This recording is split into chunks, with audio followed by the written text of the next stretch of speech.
Hey guys, Sean here. Welcome to the F1 Word and to the preview for the 2022 Mexico City Grand Prix, a weekend that will hopefully throw up a race that was just as good as last Sunday's race in the United States. What a cracking end to that Grand Prix. Really enjoyed it. As always, though, lots to get through in this one, so let's just jump straight into it, starting with a look at the track and all the usual stats that follow.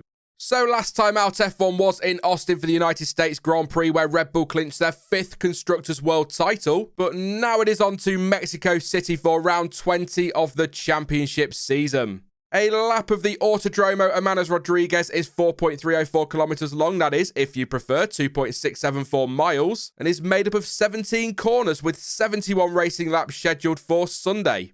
This time around, there will be 3 DRS zones to help with overtaking. The first runs down that long start-finish straight, with the second between turns 3 and 4, and the final zone runs from just after turn 11 to turn 12. It is worth noting that the first 2 zones share a detection point, which is just after turn 14, whereas that last zone has its own detection point between turns 9 and 10. Something else worth a mention is the high altitude at the track, which will result in both downforce and drag being reduced because there is less air to move, and the power unit output is also reduced and it's more difficult to manage the cooling of the cars. It also makes it harder to overtake, unfortunately, and reduces the effect of DRS because the slipstream is low, and again, that's because there is less air to drive through.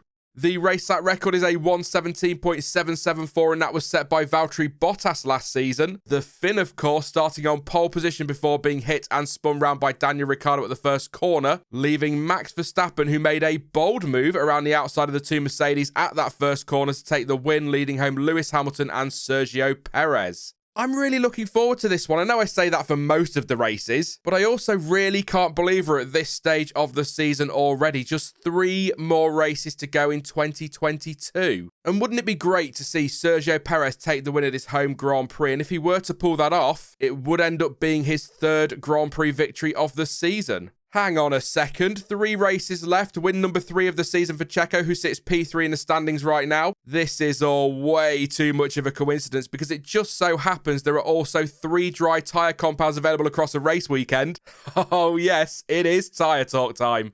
The compounds available for this one are once again the middle of the Pirelli range, and so they are the hard C2, the medium C3, and the soft C4. I've already touched on the impact the high altitude has on the cars, but Pirelli points out that because the thin air reduces downforce, it results in less energy being put through the tyres, especially at lower speeds. And Mario Isola explains that this year the circuit could be more front limited because the 2022 cars tend to understeer through slow corners, and that can lead to some sliding on the front tyres. With all that in mind, a one-stop strategy is very possible, and in fact last year's winning strategy was a medium to hard one-stopper, although the pit lane delta time is described by Aston Martin as not particularly long, and so perhaps some teams might try a 2-stopper. That said, only 5 cars pitted multiple times last season, and 2 of those were for repairs. Of course, the safety car could encourage teams to take advantage of a cheap pit stop though, and each of the last 6 races at the track have featured at least 1 safety car period, either a full or virtual one, with the races in 2015, 16 and 21 seeing 1 full safety car each.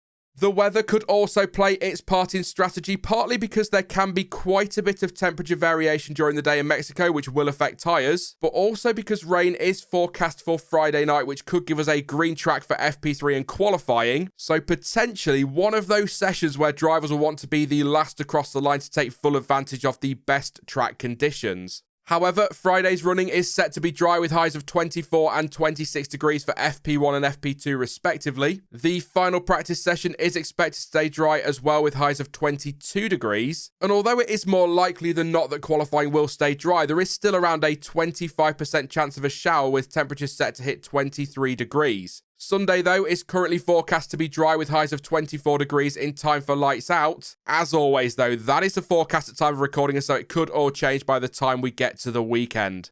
And your schedule for the weekend is similar to last weekend, but not identical. So FP1 gets things going on Friday at 7 p.m. BST, and FP2 later that afternoon gets going from 10 p.m. and will be 90 minutes long, by the way, as Pirelli does some more tyre testing. The final practice session on Saturday starts at 6 p.m. with qualifying underway at 9 p.m. And it is lights out for the race on Sunday at 8 p.m, as it was last weekend, of course, and once again, that is in UK time. And for those of you in the UK, here is your annual reminder that the clocks go back 1 hour on Sunday morning. Yes, it really is that time of year again.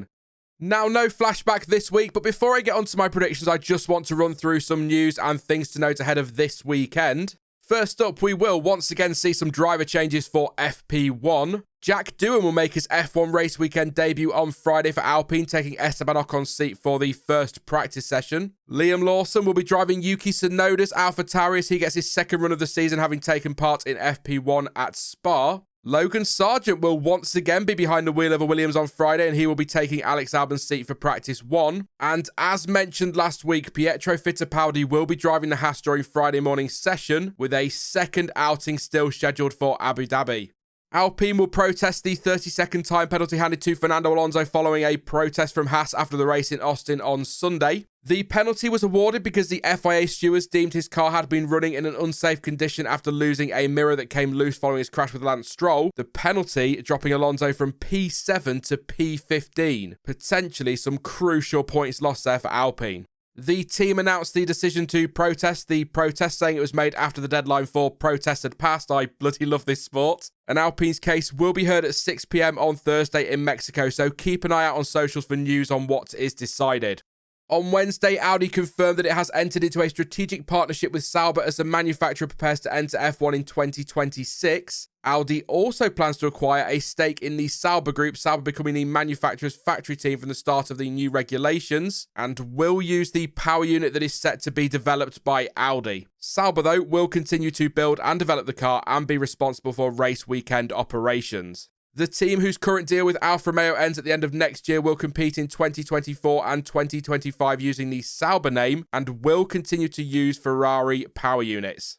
And finally, super quickly, we should find out in the coming days what the penalty will be for Red Bull for its minor breach of the cost cap regulations. As I sit here and record this, there is nothing official, although there is some speculation that they are set to be hit with a hefty fine and a deduction in wind tunnel time for the future. If the news arrives between me saying this and the preview going out, I will pop a link to an article explaining more in the description and pinned in the comments. Right then, time for some predictions, and as always, please don't take these too seriously. They're just a little bit of fun, but if you do disagree with my picks, which you probably should, then you can let me know yours in the comment section down below. My last lot were not great, but not totally horrendous, with race winner, best of the rest, and finishers being bang on. And although he was second rather than third, I was right on Lewis Hamilton taking a podium, so that's something. For this one, I'm going to go slightly more bold than usual while still keeping it somewhat realistic. No great surprise with this next line, but once again, I do see Red Bull being a team to beat, but it could be another close one, especially when you factor in the high altitude I've touched on earlier in the video. That could potentially help to bring the gaps down in terms of performance. I've got to go with a Ferrari on pole because it is the one thing they're kind of smashing this year. So I will go with Charles Leclerc for P1 on Saturday, though it would be good to see Sainz get another crack at it given how badly things went at Turn 1 last weekend. For the win, no, and okay, yeah, maybe this is heart-ruling head a little bit, but I'm going to go with Sergio Perez for victory on home soil. Look, I'm not necessarily saying he'll beat his teammate on pure pace, but maybe with both titles sorted, Verstappen might hop out of Checo's way, as he has for Max at times, and let him take that win in front of the home crowd. The only thing is, Verstappen could also break the record for most wins in a season on Sunday with 14, so it could all depend on how much he wants that record. I will put Verstappen in P2, and I'm going to go with Russell for the final step on the podium. Maybe a Ferrari will be a safer bet, but I'm just going to throw him in there as a little bit of a curveball. As for best of the rest, I'm going with Alpine for this one. It does feel like I'm alternating between McLaren and Alpine each weekend, but there you go. It has been incredibly close between them for most of the year, so I expect it to be close again this weekend. But I just fancy Fernando Alonso to get a really strong result, and I'm even going to go as far as saying he will get a top 5 finish. Hopefully, though, he'll keep his wheels on the ground for the whole race rather than soaring through the air. Honestly, I know he was penalised post-race, but it's still incredible to me that he got that car to the pits and crossed the line in a strong position.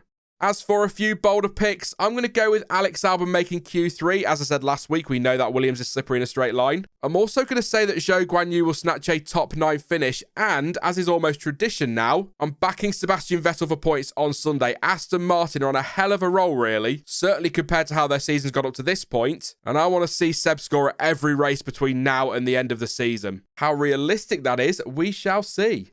That is it, though, for the Mexico City Grand Prix preview, but you can let me know your thoughts and your predictions ahead of the weekend in the comments section down below. Now, I will be back live shortly after the race on Sunday for the usual reaction stream, but in the meantime, if you did enjoy this one, then please do leave a like and don't forget to subscribe so you don't miss out on any future videos or streams. But as ever, thank you for watching. I've been Sean, this has been the F1 Word, and until next time, goodbye.